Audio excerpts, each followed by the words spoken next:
Assalamualaikum warahmatullahi wabarakatuh. Kami dari kelompok 4 akan mempresentasikan pusat tanggung jawab, pendapatan, dan beban. Sebelumnya, perkenalkan saya Dwi Retnoningsih dengan NIM 20211-2010 dengan rekan saya Indah Vitasari dengan NIM 20211-2011. Pusat tanggung jawab merupakan organisasi yang dipimpin oleh seorang manajer yang bertanggung jawab terhadap aktivitas yang dilakukan. Pada hakikatnya, perusahaan merupakan sekumpulan pusat-pusat tanggung jawab yang masing-masing diwakili oleh sebuah kontak dalam badan organisasi. Pusat-pusat tanggung jawab tersebut kemudian membentuk suatu hierarki. Pada tingkat terendah, ini untuk seksi-seksi, selanjutnya pergeseran kerja atau workies, dan unit organisasi kecil lainnya. Selanjutnya, sifat pusat tanggung jawab. Pusat tanggung jawab muncul guna mewujudkan satu atau lebih maksud yang disebut cita-cita. Untuk menentukan sejumlah strategi mencapai cita-cita tersebut, fungsi dari berbagai pusat tanggung jawab dalam perusahaan adalah untuk mengimplementasikan strategi tersebut. Nah, karena setiap organisasi merupakan sekumpulan pusat tanggung jawab, maka jika setiap pusat tanggung jawab telah memenuhi tujuannya, maka cita-cita organisasi tersebut juga telah tercapai. Di sini ada gambarannya. Ini menggambarkan cara kerja setiap pusat tanggung jawab. Pusat tanggung jawab menerima masukan dalam bentuk bahan baku, tenaga kerja, dan jasa-jasa. Dengan menggunakan modal kerja kapital seperti persediaan, piutang, peralatan, dan aktiva lainnya, pusat tanggung jawab melaksanakan fungsi-fungsi tertentu dengan tujuan akhir untuk mengubah input menjadi output, baik yang berwujud seperti barang atau tidak berwujud seperti jasa. Dalam sebuah pabrik, outputnya berbentuk barang dalam unit-unit staf seperti sumber daya manusia, transportasi, teknik, pencatatan, dan administrasi, maka output berbentuk jasa. Produk-produk seperti barang dan jasa yang dihasilkan oleh suatu pusat tanggung jawab bisa saja kemudian diserahkan ke pusat tanggung jawab yang lain, di mana output tersebut kemudian menjadi input, atau bisa juga disebut ke pasar. Atau bisa juga dilempar ke pasar. Sebagai output organisasi secara keseluruhan, pendapatan adalah jumlah yang diperoleh dari pusat penyediaan output. Hubungan antara input dan output. Manajemen bertanggung jawab untuk memastikan hubungan yang optimal antara input dan output. Di sejumlah pusat tanggung jawab, hubungan itu bersifat timbal balik dan langsung. Misalnya seperti di departemen produksi, input bahan baku menjadi bagian fisik dari barang jadi. Di sini pengendalian fokus pada penggunaan. Input minuman yang dibutuhkan untuk memproduksi output yang diperlukan cita-cita organisasi, maka pusat tanggung jawab tersebut tidaklah efektif. Selanjutnya, peran laba. Tujuan utama dari setiap perusahaan yang berorientasi pada laba adalah memperoleh laba yang memuaskan. Oleh karena itu, laba merupakan tolak ukur atas efektivitas dan ukuran efisiensi. Mengapa? Karena laba merupakan tolak ukur yang penting atas efektivitas. Lebih lanjut lagi, karena laba merupakan selisih antara pendapatan atau ukuran output dan biaya atau ukuran input, laba juga merupakan ukuran efisiensi. Selanjutnya, jenis-jenis pusat tanggung jawab. Di sini ada 4 pusat tanggung jawab yang digolongkan menurut sifat input atau output moneter yang diukur untuk tujuan pengendalian. Yang pertama, pusat pendapatan. Yang kedua, pusat biaya. Yang ketiga, pusat laba. Yang keempat, pusat investasi. Nanti kita akan satu persatu. Yang pertama itu pusat pendapatan. Pusat pendapatan itu output diukur secara moneter. Tidak ada upaya formal yang dilakukan untuk menaikkan input dengan output. Unit pemasaran untuk menjual tetapi tidak memiliki wewenang untuk menetapkan harga jual serta tidak bertanggung jawab atas harga pokok penjualan. Yang kedua, pusat beban. Pusat beban adalah pusat tanggung jawab yang inputnya diukur secara moneter, namun outputnya tidak. Jadi, pusat beban ini dibagi dua, yaitu ada pusat biaya teknik dan pusat biaya kebijakan. Nah, di sini perbedaan pusat beban teknik dan pusat beban kebijakan. Dari pusat beban teknik sendiri, ini pusat biaya yang jumlahnya secara tepat dan memadai dapat diestimasi dengan keadaan yang wajar. Contohnya, biaya pabrik, bahan baku, tenaga kerja, dan perlengkapan. Pusat beban kebijakan itu pusat biaya yang jumlahnya tidak dapat diestimasi dengan tepat, berbanding kebalik dengan beban teknik. Biaya yang dikeluarkan tergantung pada penilaian manajemen atas jumlah yang memadai dalam kondisi tertentu. Nah, ciri-ciri pusat biaya teknik sendiri itu ada input atau outputnya dapat diukur dengan satuan unit moneter. Input dan outputnya dapat diukur dalam bentuk fisik, jumlah optimum input yang dibutuhkan untuk menghasilkan satu output dapat diukur. Kalau ciri-ciri pusat biaya kebijakan ini, inputnya dapat diukur dengan satuan unit moneter. Outputnya diukur bukan dalam bentuk fisik atau moneter. Jumlah optimum input yang dibutuhkan untuk menghasilkan satu output tidak dapat diukur. Dan yang terakhir, pengukuran kinerja bukan berdasarkan efisiensi biaya, tetapi capaian hasil. Selanjutnya, variasi biaya. Tidak seperti di pusat beban teknik yang sangat dipengaruhi saat pengukuran dipengaruhi perubahan volume jangka pendek.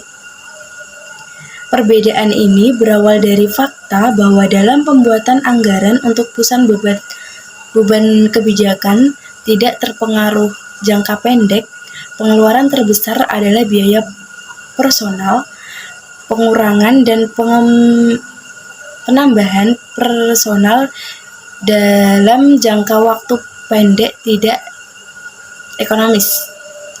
Jenis pengendalian keuangan.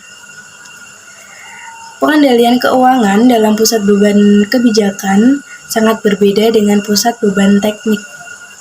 Pusat biaya teknik tujuannya menjadi kompetitif melalui penetapan standar dan pengakuan kos aktual berbanding kos standar. Sedangkan pusat biaya kebijakan anggaran pengendalian kos dengan cara mengikuti manajer dalam kegiatan perencanaan, saling berbagi info dan diskusi. Jadi, pengendaliannya adalah pada tahap perencanaan sebelum kos terjadi. Pengukuran kinerja. Jadi, tugas utama manajer di pusat biaya kebijakan ini ada 5, yaitu mencapai output yang diinginkan, belanja sesuai anggaran, melebihi anggaran menimbulkan perhatian, kurang dari jumlah anggaran berarti kerjaan belum selesai, laporan keuangan bukan alat mengevaluasi manajer. Pusat administrasi dan pendukung. Beberapa aktivitas para staf seperti perhitungan gaji adalah begitu rutin sehingga unit-unit tersebut pada kenyataannya merupakan pusat beban teknik. Tetapi dalam aktivitas lainnya, output utamanya adalah saran dan layanan. Selanjutnya, output tersebut tidak dapat dikuantitatif dan evaluasi. Karena output tidak dapat diukur, tidak mungkin untuk menetapkan standar biaya sebagai tolak ukur untuk pengukuran kinerja keuangan. Yang kedua, banyaknya ketidaksesuaian antara cita-cita staf departemen dan cita-cita perusahaan secara keseluruhan. Perusahaan yang besar akan kesulitan dalam mengetahui keselarasan cita-cita staf dan perusahaan, karena sulit didapatkan hubungan yang erat antara atasan dan bawahan, yang akan berdampak pada ukuran dan kesejahteraan perusahaan. Bisnis yang besar,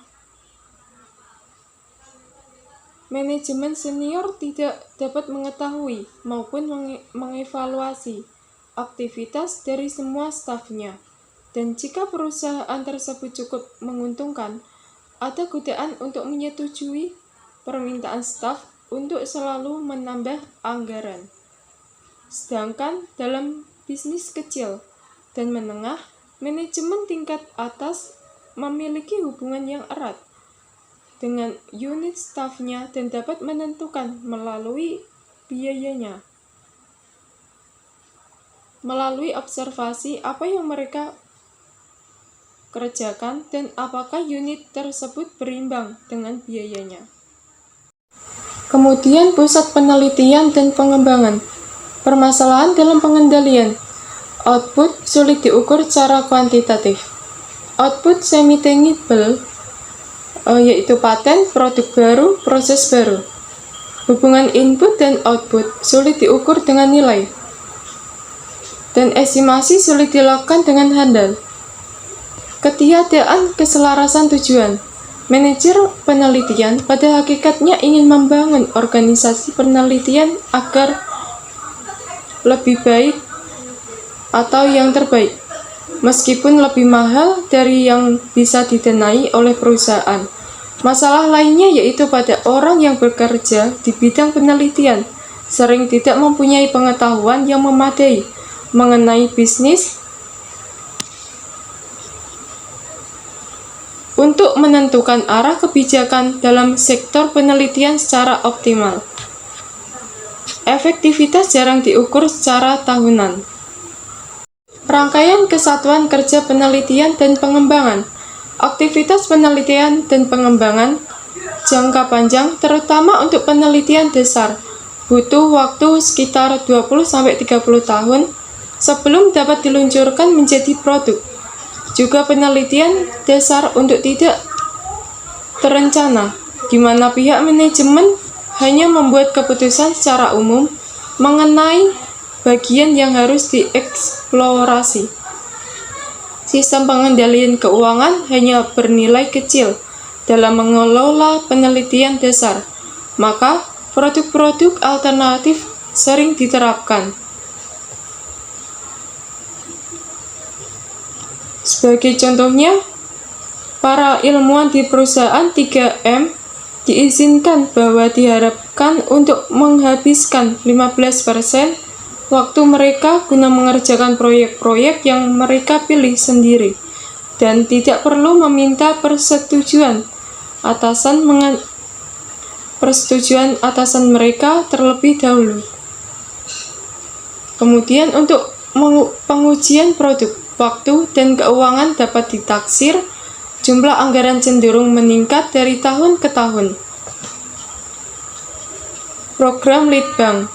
Besarnya biaya sekian persen dari pendapatan rata-rata setahun.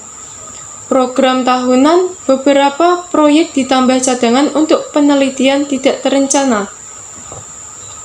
Program direview setiap tahun oleh manajemen senior atau komisi riset. Program riset ditentukan dengan cara membagi anggaran riset, tidak dengan menambahnya. Anggaran tahunan. Program penelitian dan pengembangan, yaitu penyusunan anggaran tahunan. Penyusunan anggaran merupakan peluang untuk melihat proyek atau program Leadbank lain, untuk menjamin bahwa pengeluaran tidak melebihi anggaran tanpa persetujuan manajemen. Variasi yang penting dari anggaran harus disetujui oleh pihak manajemen sebelum terjadi. Selanjutnya, pengukuran kinerja. Realisasi dibandingkan dengan anggaran, yaitu bulanan, kuartalan, tahunan untuk setiap pusat pertanggungjawaban dan setiap proyek yang dijalankan. Perbandingan prediksi mengenai total cost dengan jumlah yang disetujui untuk masing-masing proyek yang aktif. Laporan realisasi biaya dengan anggaran untuk pusat pertanggungjawaban. Perbandingan antara pengeluaran yang dianggarkan dengan pengeluaran aktual di masing-masing pusat tanggung jawab, yaitu tujuannya untuk membantu para eksekutif penelitian untuk mengantisipasi pengeluaran dan memastikan bahwa komitmen pengeluaran terpenuhi. Pusat pemasaran di pusat pemasaran ini ada dua jenis aktivitas yang sangat berbeda, dikelompokkan di bawah pusat pemasaran dengan pengendalian yang berbeda satu sama lain, yaitu ada aktivitas logistik dan ada aktivitas pemasaran.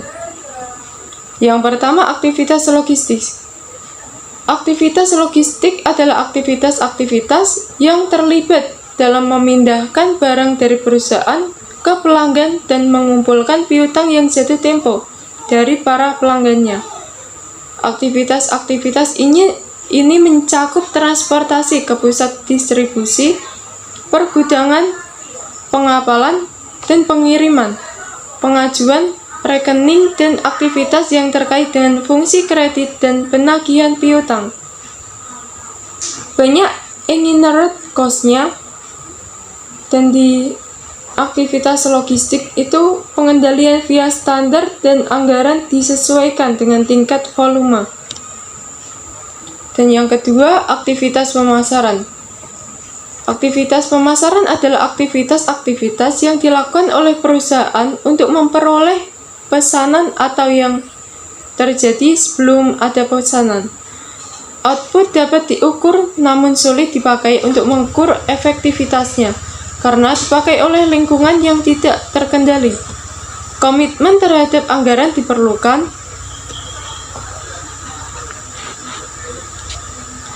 Terdapat 3 aktivitas dalam pengendalian biaya pemasaran, yaitu ada aktivitas logistik yang biayanya merupakan beban biaya teknik, penciptaan pendapatan yang biasanya dievaluasi dengan cara membandingkan antara pendapatan dan kuantitas fisik aktual yang dijual, dan terakhir biaya pencarian pesanan yang merupakan beban kebijakan.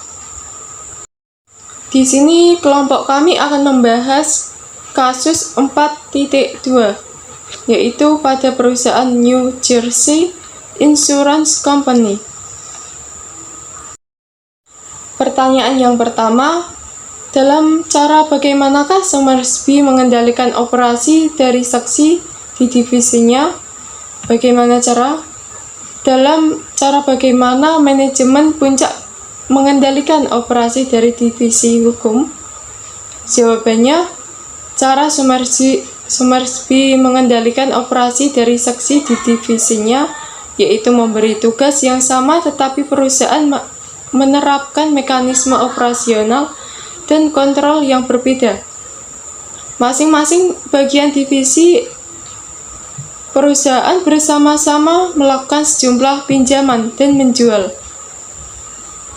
Cara manajemen puncak mengendalikan operasi dari divisi hukum, yaitu divisi hukum untuk NJIC dikelompokkan pada satu bagian. Setelah pinjaman mendapatkan persetujuan oleh divisi investasi, lalu akan diteruskan ke divisi hukum untuk prosedur hukum.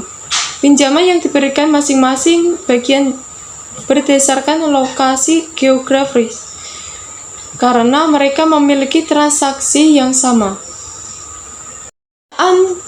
Yang kedua, apakah ada cara lain yang mungkin dilakukan untuk meningkatkan pengendalian? Yaitu keputusan perusahaan relevan apabila memang permintaan surat utang hanya muncul ketika waktu tertentu saja. Sehingga apabila pada saat permintaan berkurang, tidak terjadi karyawan yang menganggur. Namun, Apabila permintaan terus-menerus sepanjang tahun, perlu diperhatikan untuk menambah karyawan baru. Dan pertanyaan yang terakhir, sebagai Montgomery, komentar apa yang akan Anda buat dan pertanyaan apa yang akan Anda ajukan pada Somersby mengenai kinerja dari dua bagian divisi hukum selama 6 bulan pertama pada tahun 1987? Jawabannya, anggaran yang pertama ada anggaran kendur pada bagian pinjaman individu, memiliki kekurangan bagi gaji lembur. Perusahaan menghabiskan 7 kali lebih banyak dari yang direncanakan karyawan dalam mengambil pekerjaan untuk mendapatkan tambahan pendapatan. Mengambil overtime banyak dan ini mempengaruhi kinerja perusahaan karena terlalu memaksakan kinerja mereka. Perusahaan menghabiskan uang untuk borrowed labor yang tidak direncanakan pada bagian kredit.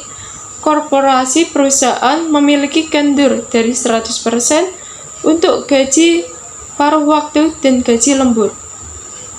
Perusahaan tidak menggunakan anggaran untuk dua biaya ini. Solusi Mr. Somersby bisa mengontrol divisi tenaga kerja, meninjau biaya estimasi dan perencanaan anggaran. Kemudian estimasi yang jelek untuk menguji hipotek pelatihan. Diperkirakan pelatihan membutuhkan waktu 3 bulan, namun ternyata mengambil 1,5 tahun, yang berakibat perusahaan memiliki peramalan buruk biaya dan pendapatan. Kontrol manajemen disbalanced deal.